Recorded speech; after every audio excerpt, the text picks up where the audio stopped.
Good evening and welcome to the Business Day. I am Vashan Brown.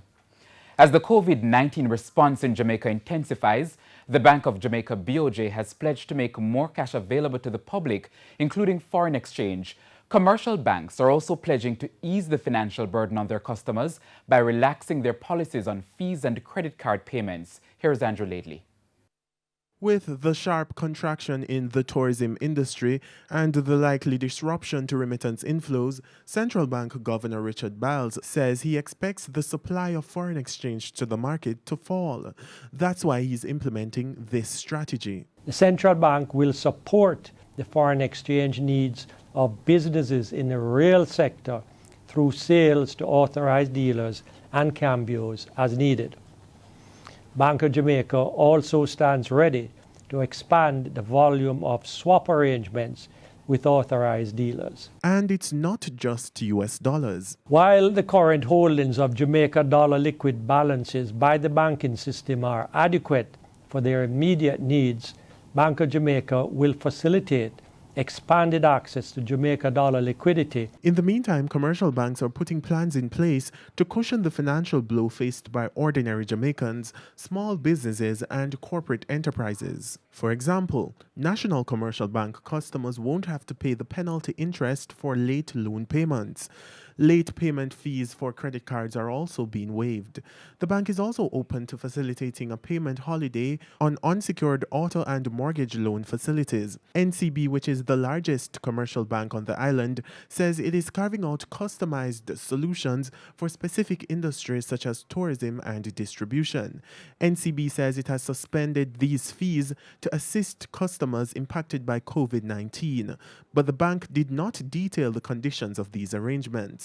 At the same time, Jamaica National Bank has suspended all fees to conduct transactions in branch.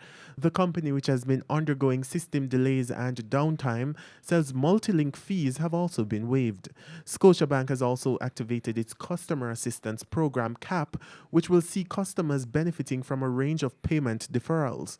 The move by these local banks are in line with international practice, where banks have relaxed their fees to ease the financial burden on citizens during the COVID-19 pandemic.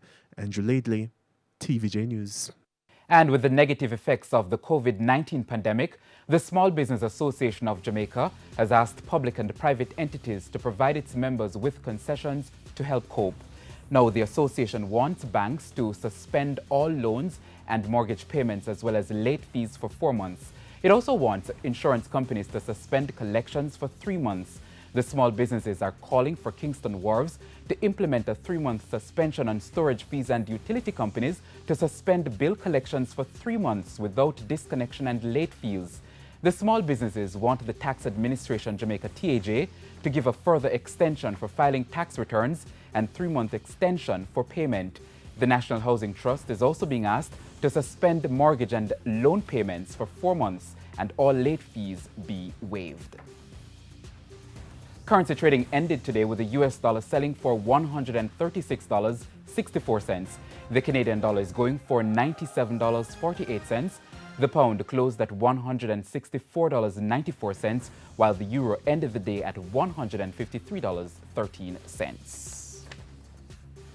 The JC Index lost 9,356 points today, and the Junior Market Index declined by 152 points.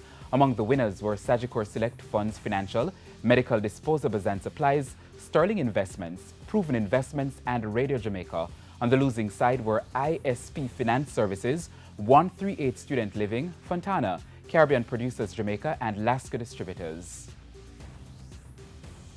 And that's the Business Day. I am Vashan Brown. Good evening.